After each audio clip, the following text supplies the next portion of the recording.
El lema de Yoneda y la teoría matemática de la música. Agradezco la amable invitación del Dr. Santiago Sologuren, presidente de la Sociedad Boliviana de Matemática. Es un placer volver a participar en los congresos de la Sociedad Boliviana de Matemática, sociedad de la cual me precio ser miembro honorario desde el año 2005.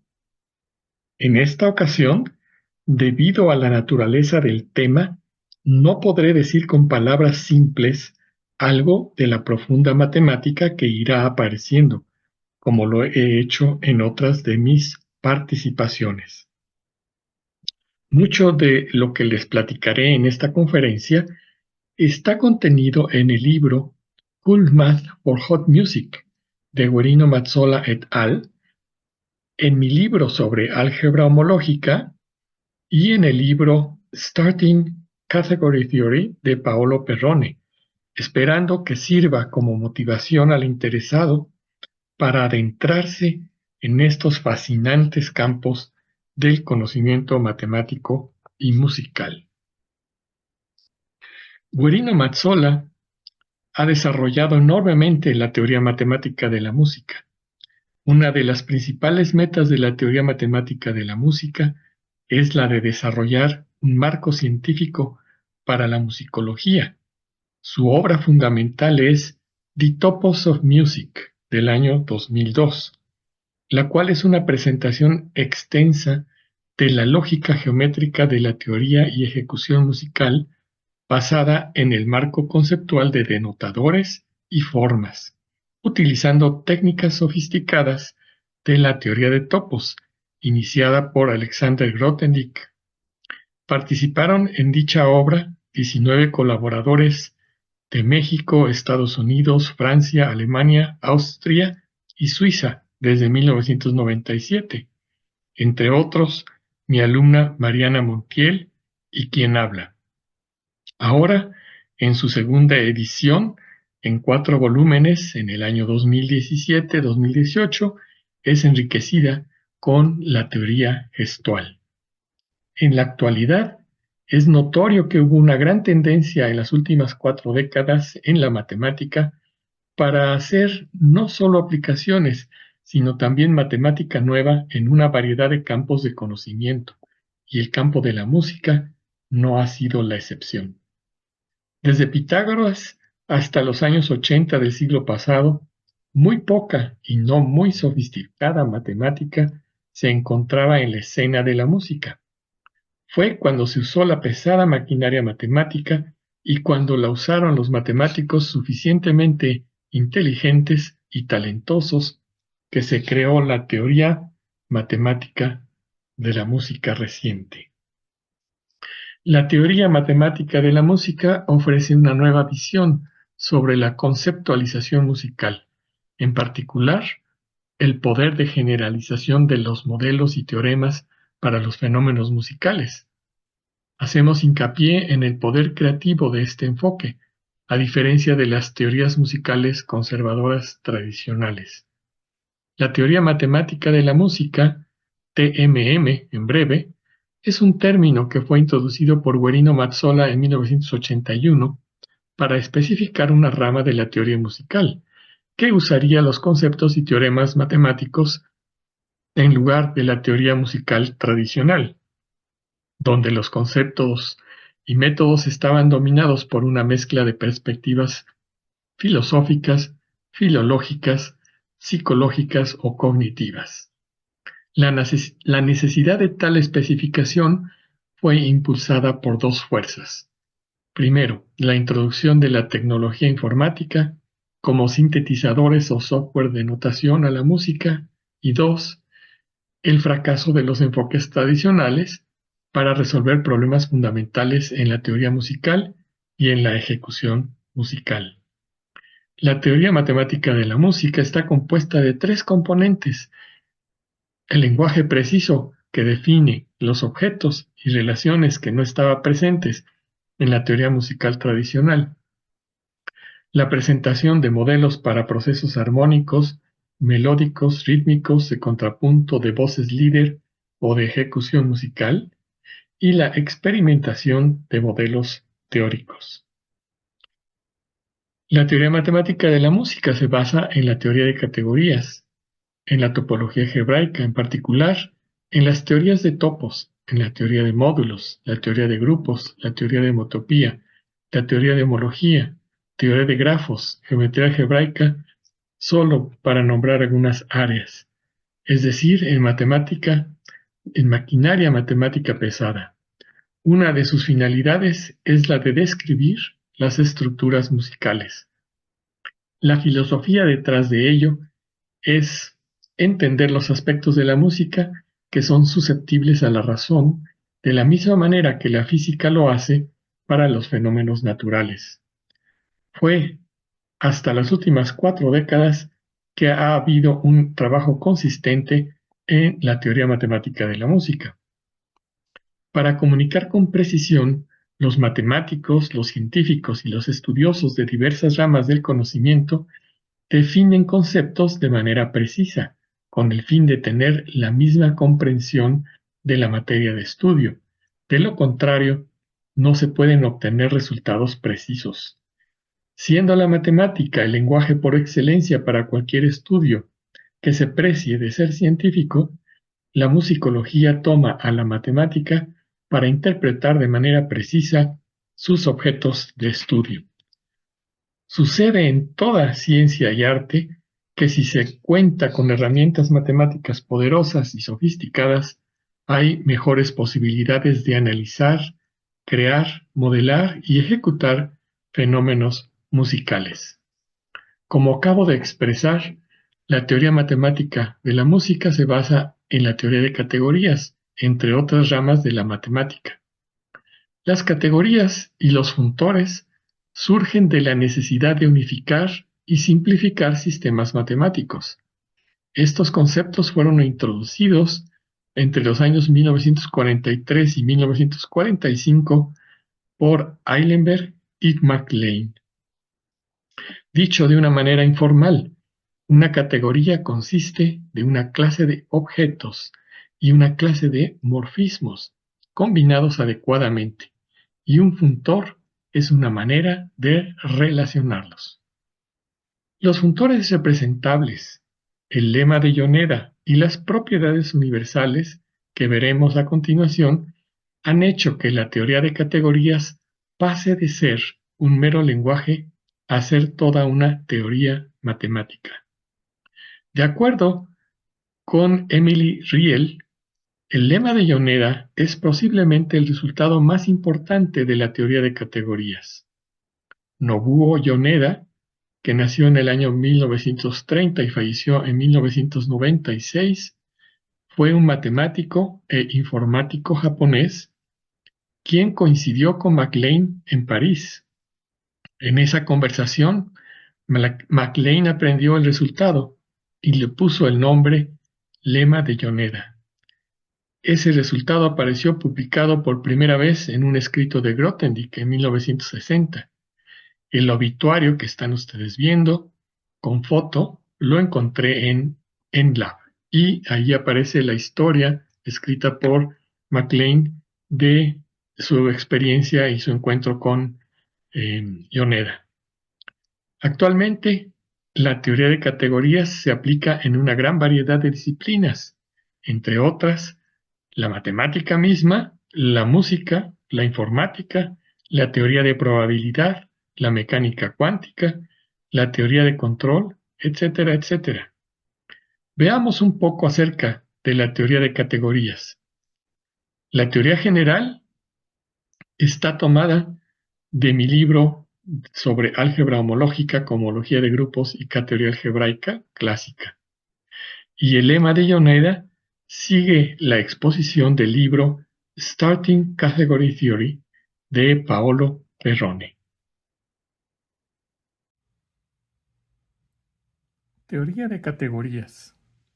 Las categorías y los funtores surgen de la necesidad de unificar y simplificar sistemas matemáticos. Estos conceptos fueron introducidos entre los años 1943 y 1945 por Eilenberg y MacLean. El desarrollo de la cohomología de grupos fue un antecedente esencial para introducir los conceptos de categoría y funtor. En particular, el grupo de homología H2 de G, Z, descubierto por Hopf en 1942, que resultó ser igual al multiplicador de Schur de 1902, y el grupo de todas las extensiones abelianas X de Gn del grupo abeliano N. Los conceptos de categoría y funtor y transformación natural, empleados para interpretar los fenómenos ocurridos en la topología algebraica, fueron considerados por Eilenberg y MacLane durante los 15 años siguientes a su invención, meramente como un lenguaje. Sin embargo, el concepto de construcción universal que introdujo Pierre Samuel en 1948 requería de un marco categórico, el cual fue provisto por Daniel Kahn en 1958, cuando formuló la idea de funtor adjunto. A partir de entonces, la investigación en esta área se desarrolló ampliamente. Una categoría C consta de una clase de objetos A, B, C, etc.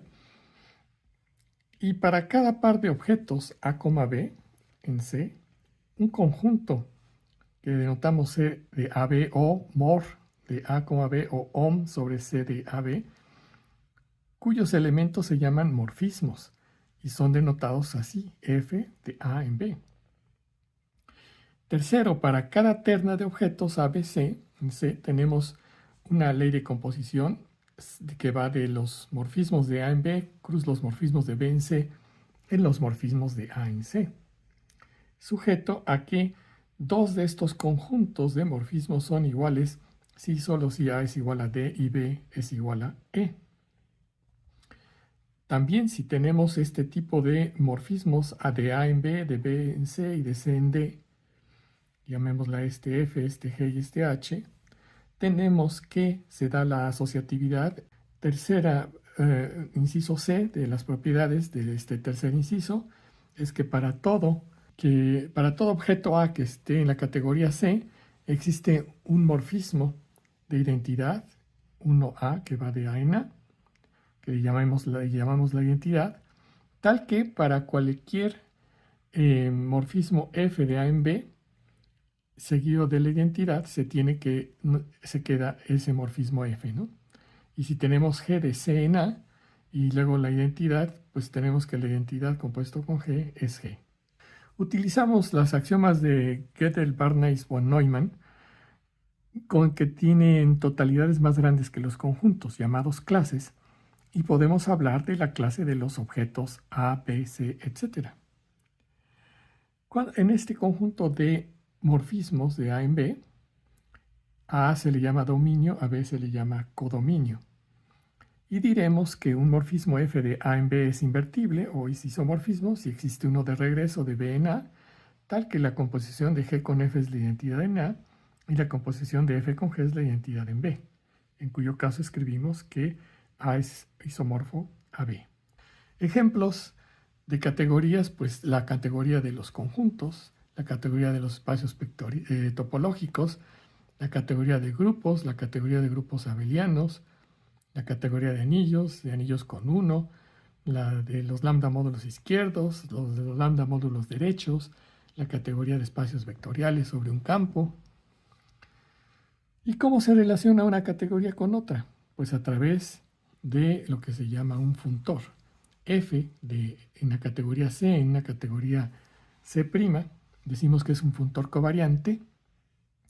Si a cada objeto A de la categoría C le asocia otro objeto A' en la categoría C', y a cada morfismo F de A en B, que vive aquí en el conjunto de morfismos de A en B, le asocia un morfismo que denotamos F de F, que va del objeto F de A en el objeto F de B, dentro de los morfismos de C', que satisface que el F de la composición es la composición de los morfismos. Lo podemos ver pintado en un diagrama. Si tenemos los morfismos en la categoría C, digamos A, B, C, aquí tenemos morfismos G y F, aquí tenemos la composición. Si aquí tenemos la identidad en A, aquí tendríamos que la identidad en F de A debe ser igual a F de la identidad en A, y la composición de estos morfismos inducidos por F es la composición de F, es F aplicado a la composición F bolita G. Y pedimos que, pues ya lo acabo de decir, que F de la identidad en A es la identidad en F de A. Si tenemos dos categorías C y C', vamos a decir que F de C en C' es un funtor contravariante si satisface las peticiones que hicimos 1 y 4 antes de la definición de funtor covariante, pero en lugar de 2 ponemos 2', que si tenemos una flecha o un morfismo de A en B, le vamos a asociar un morfismo pero con la flecha volteada de F de B en F de A, que vive en los morfismos de F de B en F de A, y que F de la composición G compuesto con F sea F de F compuesto con F de G. Si lo pintamos aquí, A, B, C, morfismos que van en esta dirección, los de un funtor contravariante van al revés, en dirección opuesta.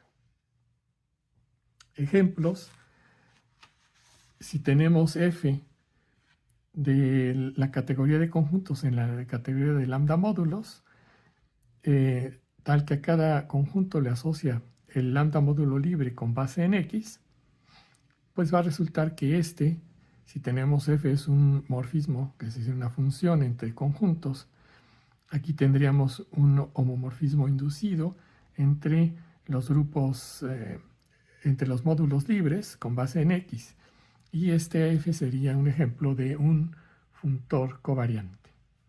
Otro sería para un anillo conmutativo con uno distinto de 0, om m, variable, que iría de la categoría de los lambda módulos en los lambda módulos, que a cada n le asocia los homomorfismos de m en n, resulta ser que en esta segunda variable libre es un funtor covariante. También, con el mismo caso del anillo conmutativo con uno distinto de 0, si tenemos om en la primera variable libre, n, que va de la categoría de los lambda módulos en los lambda módulos, tal que a cada m le asocia los homomorfismos de m en n, va a resultar un funtor contravariante, va a voltear las flechas. Otro ejemplo, si consideramos lambda un anillo conmutativo y consideramos los funtores m tensor variable de la categoría de módulos en sí mismo y espacio tensor n también de lambda módulos en sí mismo, son ambos funtores covariantes. Por ejemplo, otro sería F, que va de la categoría de los lambda módulos en los conjuntos. A cada lambda módulo le asocia el conjunto subyacente. Va a ser un funtor covariante. Otro ejemplo sería considerar el funtor que va de la categoría de grupos en grupos abelianos. A cada grupo le asocia su grupo abelianizado, es decir, G módulo su conmutador. Es un funtor covariante. Y si tenemos el mod lambda z, sus objetos van a ser familias de lambda módulos MIs y n's, objetos cuyos objetos son NIs con i en z. Definimos un morfismo de grado J de m en n, de tal manera que eso es una familia de morfismos ρi de mi, ni más j. Pues estas forman una categoría llamada categoría de lambda módulos graduados. Más ejemplos: si consideramos el funtor que asocia a cada anillo un grupo, a su grupo lineal, y el funtor que a cada anillo le asocia el grupo de unidades, ambos son ejemplos de funtores covariantes. Hay varias maneras de definir Categorías, una es utilizando gráficas dirigidas, otra es utilizando monoides. Por ejemplo, una categoría con un solo objeto da lugar a un monoide, donde la composición de morfismos es la operación binaria. Otra manera de definir categorías, que podemos decir de manera intuitiva, que es una categoría es una colección de objetos relacionados uno con otro de manera consistente, es a través de una relación de equivalencia.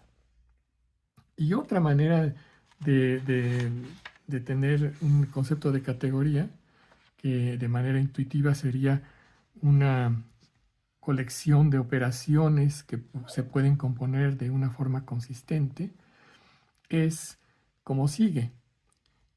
Consideremos G un grupo, vamos a definir la categoría BG como sigue. Primero, solamente vamos a considerar un solo objeto, que lo denotamos con un punto. Segundo, para todo elemento del grupo existe un morfismo G del punto en el punto. Y tercero, la identidad del objeto es el morfismo dado por el 1 de G. Cuarto, la composición está dada por la multiplicación de G, es decir, G con H está dada por G por H. Como valen la asociatividad y la unitalidad para los elementos de G, valen para los morfismos BG. BG se puede ver como un punto con lazos. Uno especial, el 1, que sería este. Una observación, BG tiene la misma información que el grupo G. Es solamente una manera diferente de expresarla. A veces por abuso se le quita la B y se dicen que es una cierta categoría con un solo objeto. No usamos los inversos en la construcción de BG, por lo tanto, basta con un monoide y obtenemos BM.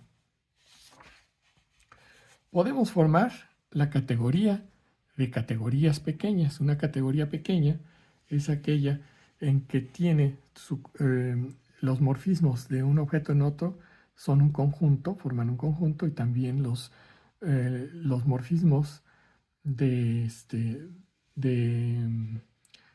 un objeto en otro forman un conjunto. Entonces, podemos formar la categoría CAT, que posee como objetos a las categorías pequeñas y como morfismos a los funtores entre ellas. Las identidades están dadas por los funtores de identidad y la composición mediante la composición de funtores. Esta categoría CAT no se usa mucho en la teoría de categorías. Podemos hacer lo que es el producto cartesiano de categorías. Podemos definir lo que es una subcategoría. Si estamos trabajando en una categoría pequeña, si C es un subconjunto de D y el conjunto de morfismos de A en B es un subconjunto de los morfismos de A en B en la categoría D, para toda AB que esté en el producto cartesiano de C cruz C. Y las composiciones coinciden, es decir, la composición de cualesquiera dos morfismos en C es la misma que en D, y la identidad en A es la misma en C que en D. También se define el concepto de lo que es una categoría plena. Por ejemplo, se dice plena si el conjunto de morfismos de A en B en la categoría C es igual al de morfismos de A en B en la categoría D para toda A y B en C cruz C. Por ejemplo, la categoría de grupos abelianos es una subcategoría plena de la de grupos. Ahora nos preguntamos, bueno, ya tenemos funtores, ¿cómo relacionamos dos funtores? Entonces, si tenemos C y D categorías y F y G dos funtores, vamos a relacionarlos mediante lo que definimos como una transformación natural alfa de F a G. Esta va a consistir, primero, para cada objeto C, en la categoría C, un morfismo alfa C que va de F de C en G de C, que ya están en D estos. Este morfismo alfa C se llama componente de alfa en C. Y pedimos que para cada morfismo f de C en C' de C, el siguiente diagrama conmute. Ya sea que lo quieran ver así, los componentes yendo de aquí para acá, o de otra manera, lo pueden hacer una reflexión así, y tendrían el diagrama de para un morfismo f de C en C', aquí tenemos f de C en f de C', que está dada por f de f, y aquí tenemos g de C en g de C', g de f, y aquí están las componentes alfa C y alfa C'. Y a menudo denotamos esta transformación natural como alfa f y luego este símbolo g. Si tenemos dadas dos categorías C y D y f y g dos funtores, entonces consideremos alfa una transformación natural entre los funtores f y g. Entonces vamos a decir que alfa es un isomorfismo natural si para cada objeto C de la categoría C, la componente alfa C, que va de f de C en g de C, es un isomorfismo. Entonces decimos que los funtores f y g son isomorfos naturalmente, o que también son equivalentes naturalmente. Si tenemos C y D categorías, una equivalencia de categorías entre C y D consiste de un par de funtores f de C en D y g de D en C, junto con los isomorfismos naturales eta de g compuesto con f en la identidad en C y epsilon de f compuesto con g en la identidad en D.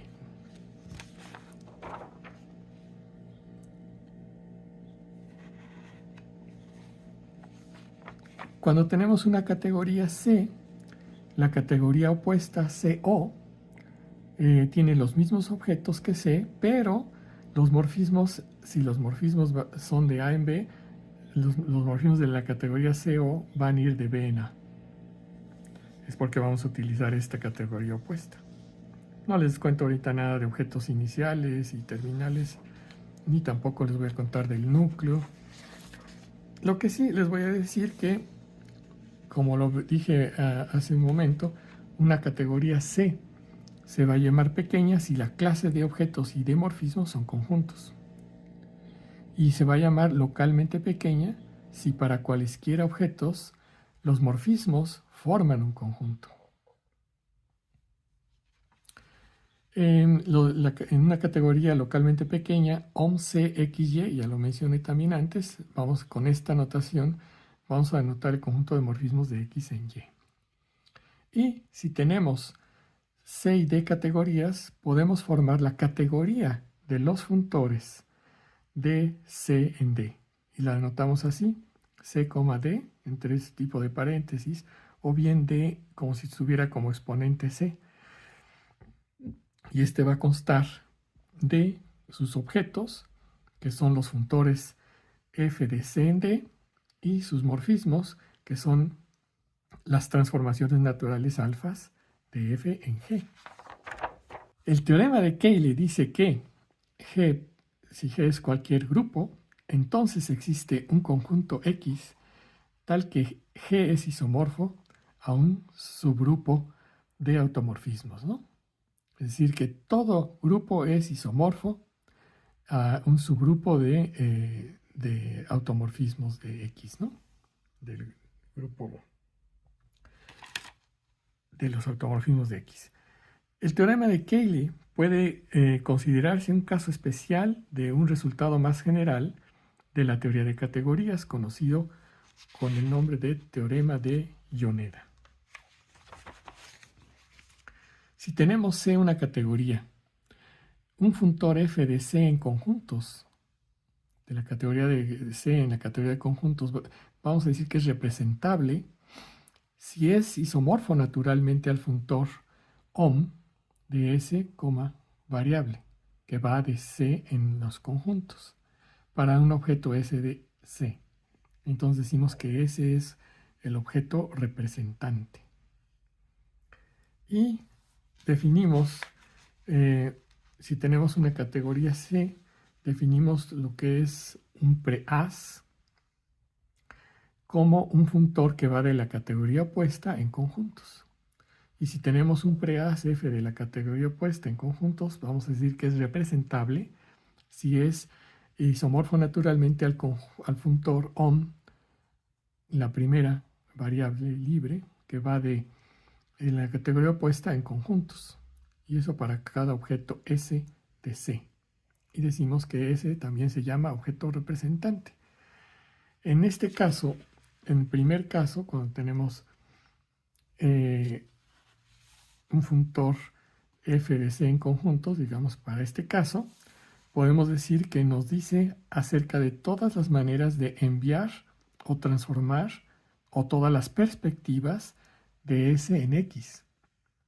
Y en el segundo caso, que va de la categoría opuesta en conjuntos, nos dice acerca de todas las observaciones de X en S. Al ser un isomorfismo natural, se pide que conmuten estos cuadraditos o rectangulitos, ¿no? O bien, si lo quieren ver de la otra manera, aquí están. O bien, si tenemos esto para acá, este para acá, en el caso de este funtor, f, o si este va para acá, estos van para acá abajo. Dos preguntas. Si un funtor o un preas es representable, ¿será cierto que el objeto representante es necesariamente único, salvo isomorfismo? Dos, segunda pregunta. Si X y Y son objetos de la categoría C y OM C de SX es naturalmente isomorfo a el funtor OM C de SY, es decir, supongamos que para cada S lo que S ve en X y en Y es lo mismo, ¿será entonces X isomorfo a Y? La respuesta a las dos preguntas es sí.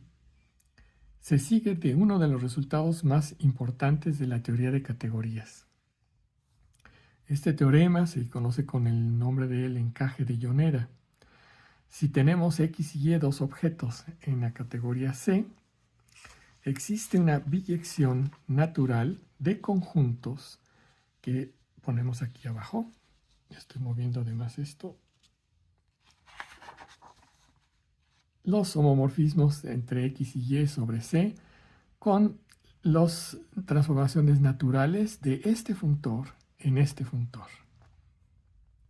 Y de manera dual, cambiando C por C opuesto, tendríamos que existe una biyección natural de conjuntos OM XY con las transformaciones naturales de este funtor en este funtor.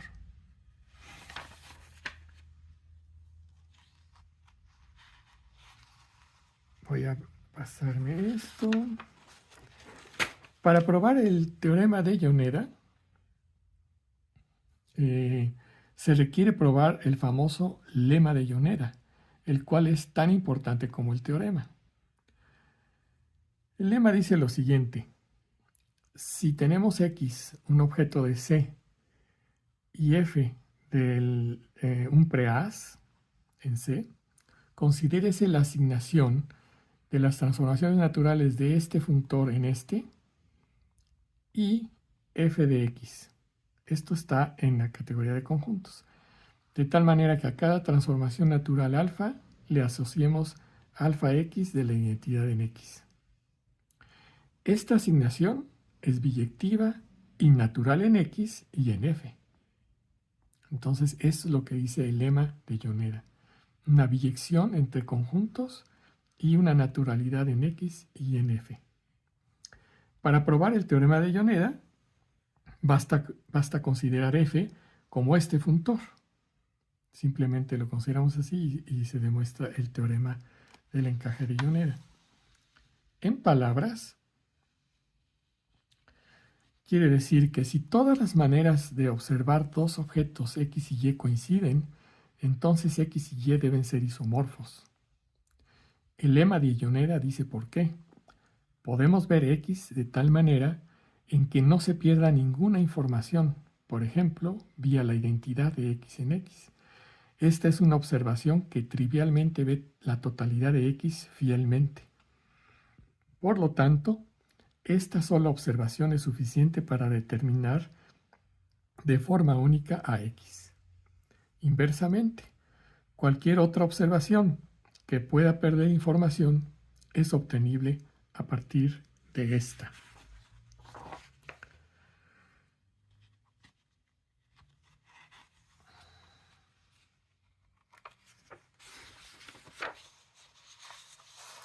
Vamos a ver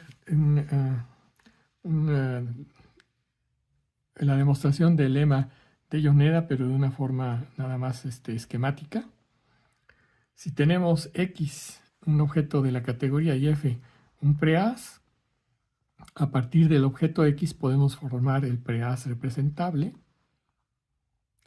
Y nos fijamos en las transformaciones naturales de este funtor en este. Sea alfa una de tales transformaciones naturales. Para cada objeto Y, la componente de alfa en Y es alfa Y, que va de om YX en F de Y. Esto está entre conjuntos, la cual es una transformación natural en Y. Es decir, para toda Y, para toda F de Y en Z en la categoría C, el siguiente diagrama conmuta. Pueden verlo así o lo reflejan así y tienen este. La componente de alfa en X es alfa X, que va de los homomorfismos de X en F de X. La identidad en X es un elemento del conjunto om X en X sobre C. Y su imagen bajo alfa X es el elemento alfa X aplicado a la identidad en X de F de X. Podemos asignar a alfa el conjunto, el elemento alfa X de la identidad de F, de F de X, la cual nos da una asignación de las transformaciones, una asignación de transformaciones naturales alfa de aquí a acá, a elementos de F de X. Simplemente hay que ver que esta asignación es biyectiva y natural.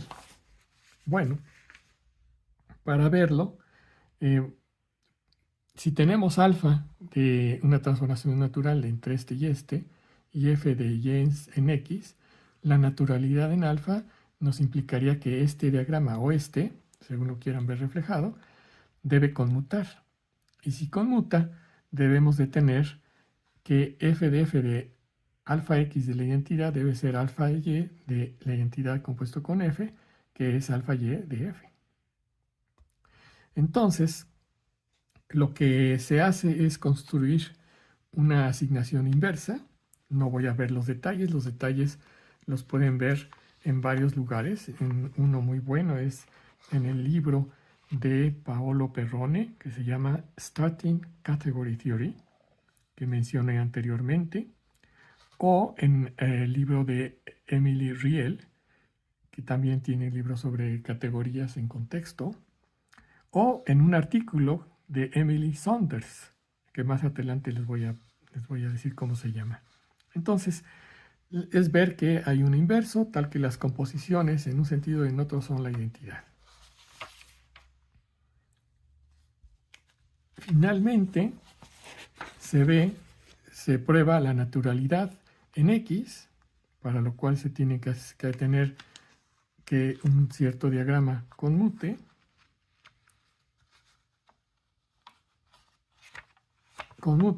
Y hay que ver que este diagrama conmuta, lo cual sucede, y la naturalidad en F, que también se tiene este diagrama, ¿no? Y con eso se probaría el lema de Yoneda. ¿Qué consecuencias tiene? Entonces tenemos el siguiente corolario. Si X y Y son objetos de una categoría C, primero, X es isomorfo a Y, sí y solo sí. Los funtores, y en el caso covariante o preaces en el caso contravariante, que representan son naturalmente isomorfos o isomorfos de manera natural. En particular, si X y Y representan al mismo funtor covariante o preas o contravariante, entonces deben ser isomorfos.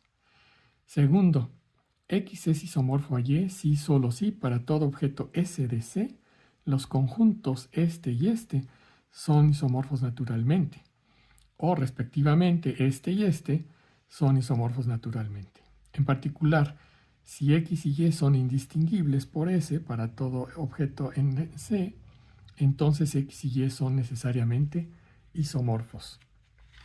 En palabras, cada objeto de C está especificado de manera única por las flechas que le llegan, respectivamente que parten de, salvo isomorfismo.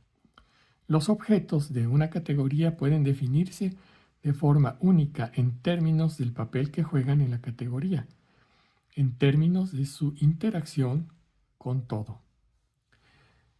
Este postulado puede considerarse como filosófico y es parecido a axiomas en filosofía que se pueden asumir verdaderas o falsas.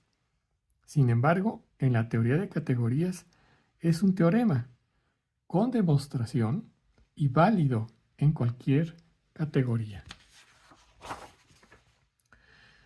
Veamos cómo el teorema de Cayley es un caso particular del teorema de Yoneda. Como vimos, dado un grupo G, la categoría BG tiene un solo objeto, y el teorema de Yoneda dice que los homomorfismos sobre G del puntito, si es su único objeto, son isomorfos a las transformaciones naturales de este funtor en este. Como el conjunto OM BG de punto punto por definición consiste de los elementos de G, y como los funtores representables están dados por el conjunto subyacente de G, el teorema de Yoneda se convierte en G isomorfo a los homomorfismos sobre G conjuntos de S de G en S de G, donde S de G denota el conjunto subyacente de G. Resulta que el grupo del lado derecho es un subgrupo del grupo de permutaciones del conjunto S de G. Luego, G es isomorfo a un subgrupo de un grupo de permutaciones de algún conjunto. Esto es el teorema de Cayley. Para finalizar, mencionaremos de paso que, por el lema de Yoneda, los objetos son especificados salvo isomorfismos por el funtor o preas que representan. Y hemos interpretado esto como el hecho de que los objetos son especificados de forma única por la manera que interactúan con el resto de la categoría. Cuando un objeto se especifica de esta manera, se dice que satisface una propiedad universal. Esta es una definición.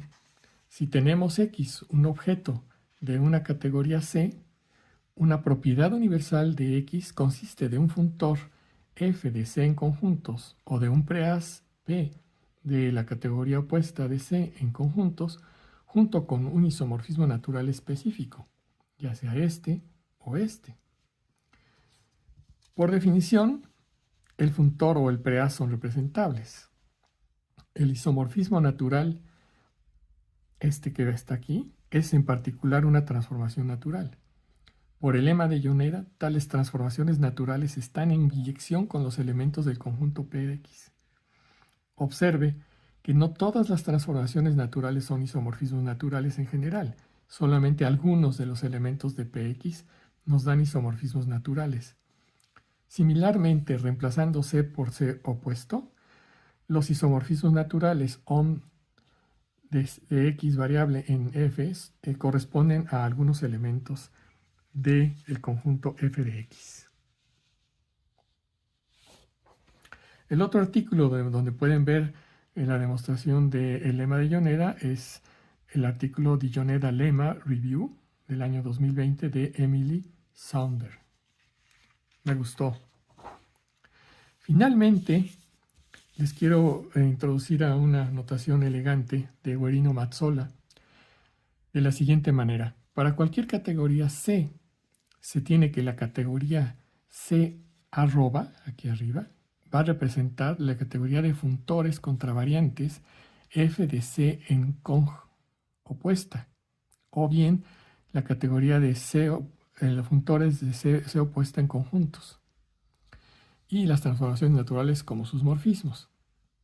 Para todo objeto de C definimos un funtor contravariante @x que va de C en la categoría opuesta de conjuntos, tal que a cada y le asocia @xy, que serían los morfismos de y en x.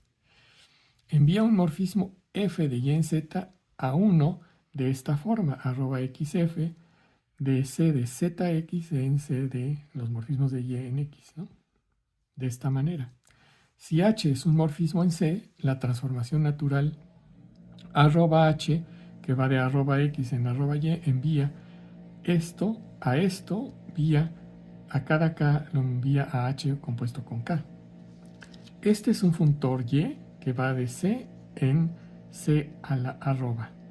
Es el funtor de Yoneda. Y el lema de Yoneda se vería de la siguiente manera. Si x y y son objetos de C, entonces el funtor de Yoneda define una biyección entre este conjunto y este. En particular, si x es isomorfo a y, entonces estos son isomorfos. Los siguientes comentarios sobre la filosofía de Yoneda son del libro de Mazzola et al., Cool Math for Hot Music.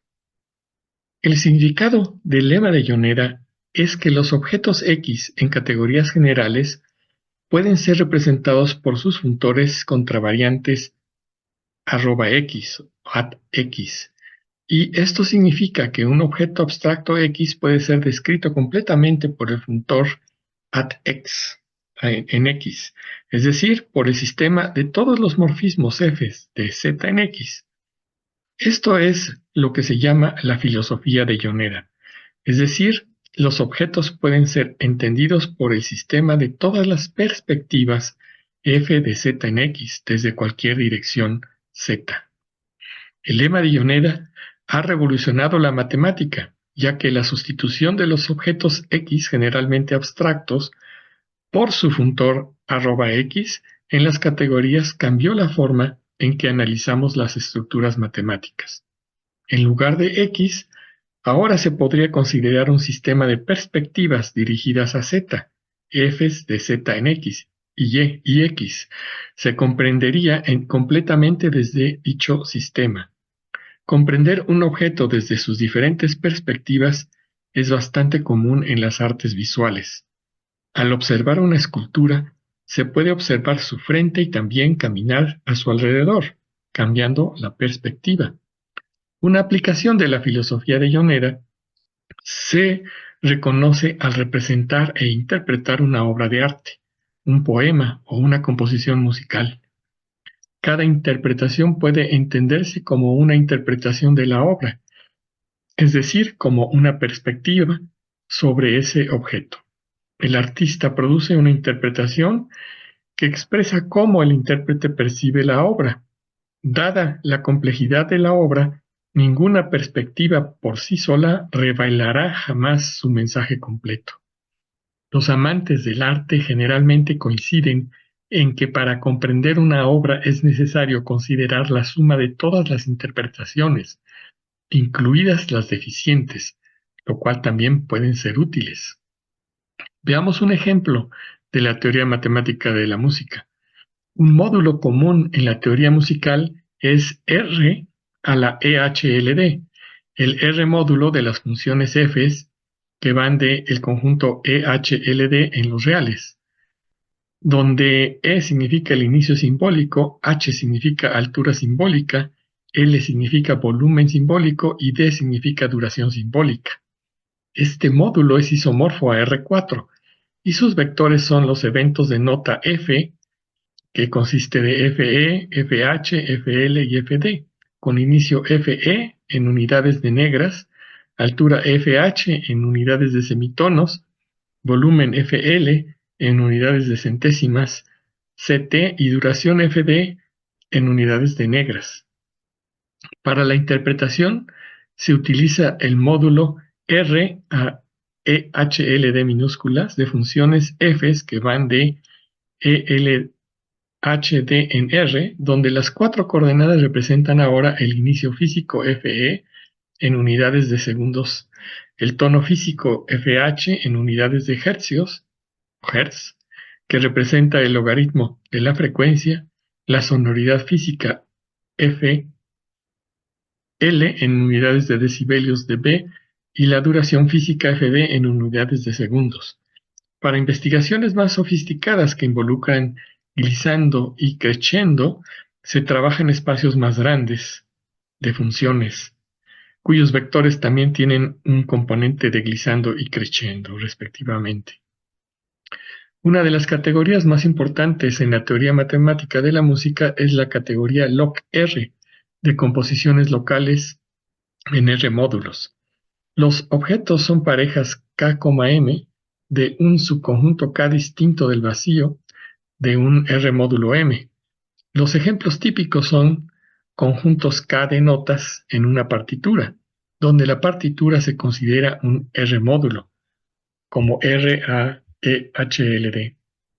Si K, M y L, N son dos composiciones locales, un morfismo F entre ellas es una función del conjunto F de K en L, tal que existe un homomorfismo afín F de M en N, con F restringido a K igual a F. Hay muchos de este tipo de morfismos, por ejemplo, las simetrías, tales como inversiones o retrógrados, que envían una composición local a su imagen simétrica. La composición de morfismos es la composición usual de la teoría de conjuntos, y la identidad es la identidad también de la teoría de conjuntos. La teoría de composiciones locales tiene muchos resultados importantes. En particular, la lista de todas las clases de isomorfismo de composiciones locales K, Z12 en log-Z. Véase el libro The Topos of Music de Mazzola en el apéndice L1. De hecho, estas son las clases de acordes, pero también existe una clasificación completa de motivos musicales en tiempo de inicio y altura de 12 periódicos, es decir, K, Z12 para cardinalidad de K 1, 2, 3, 4. Véase también The Topos of Music en sus apéndices M1 a M4 y motivos de 3 elementos en Z12 más Z12 en el apéndice M5. Si consideramos una composición en una partitura como una composición local K, M en un módulo adecuado M de parámetros musicales, el lema de Yoneda nos dice que K, M se comprende completamente al considerar todos los morfismos de Ln en Km. En particular, debemos considerar todas las partes menores Lm de Km como motivos, acordes, ritmos, etc. Esto es exactamente lo que hacemos al intentar comprender una composición. Observamos el sistema de partes y las integramos para formar una imagen global de la obra en cuestión. Por ejemplo, la sonata Opus 111 de Beethoven consiste en la partitura junto con todas las interpretaciones o perspectivas de ella. Deja la competencia fuera del arte. Resumiendo, el largo proceso histórico del contrapunto entre la matemática y la música ha conducido a una síntesis de arte y ciencia que recompensa los apasionados y a menudo desesperados esfuerzos por reunir la belleza con la verdad. Les comento que trabajé desde los años 70 del siglo pasado en la teoría de homotopía, en la topología algebraica, en la cohomología de grupos, en el álgebra homológica, entre otros campos de la matemática. En la década de los 70, estas fueron consideradas como matemática pura. Sin embargo, 40 y tantos años después, estas maravillosas piezas de matemática se convierten en matemática aplicada y tecnología. Y miren en dónde, en mi otro campo de pasión, la música. Pero de lo más impactante e importante es que no solo es aplicar la matemática, es también el crear nueva matemática dentro de la teoría matemática de la música. Deseo finalizar esta plática estableciendo una vez más que para mí la matemática es una de las bellas artes, la más pura de ellas, que tiene el don de ser la más precisa y la precisión de las ciencias.